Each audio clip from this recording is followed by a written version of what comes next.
These are the stories that keep me up at night. The missing, the murdered, the mysteries that have gone unsolved in our own backyards. I've covered crime in North Texas for more than 25 years. And now I'm opening up my reporter's notebook to you, revisiting cold cases and crimes that made headlines.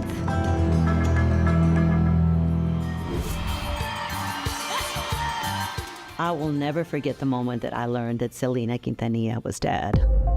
It's just one of those days that you will always remember where you were when you heard the news. Just joined us, Selena, earlier today, was shot and she died on the operating table, and we are in memory of Selena this whole hour. A lot of people heard about it on radio or TV. I heard about it from a friend who called me, and I was in complete and utter shock. I couldn't believe it.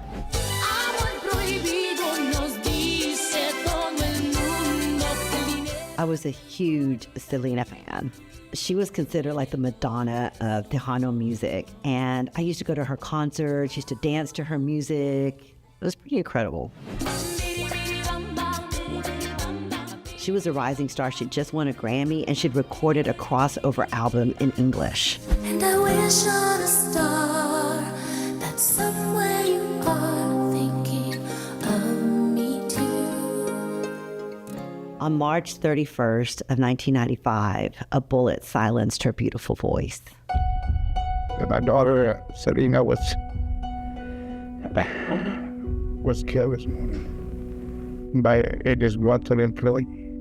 Selena had gone to the Days Inn in Corpus Christi to confront the former president of her fan club, Yolanda Salidar, as she was accusing her of misappropriation of funds.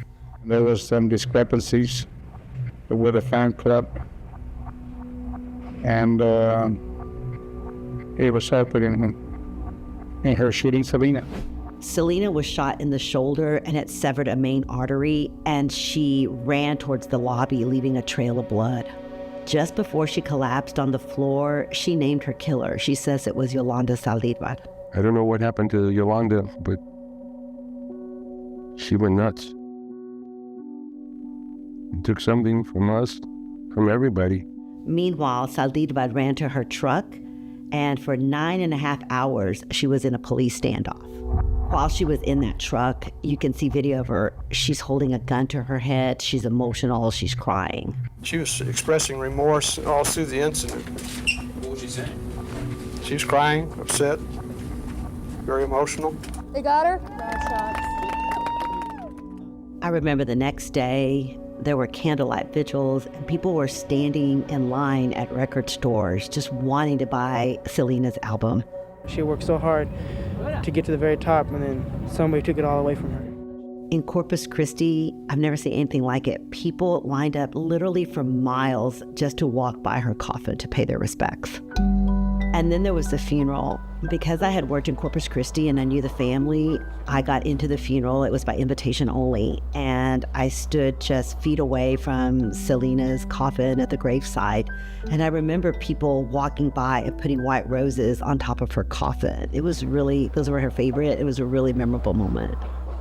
And I think she's left a very big, empty place in that Tejano music, and I don't think it's ever gonna be filled.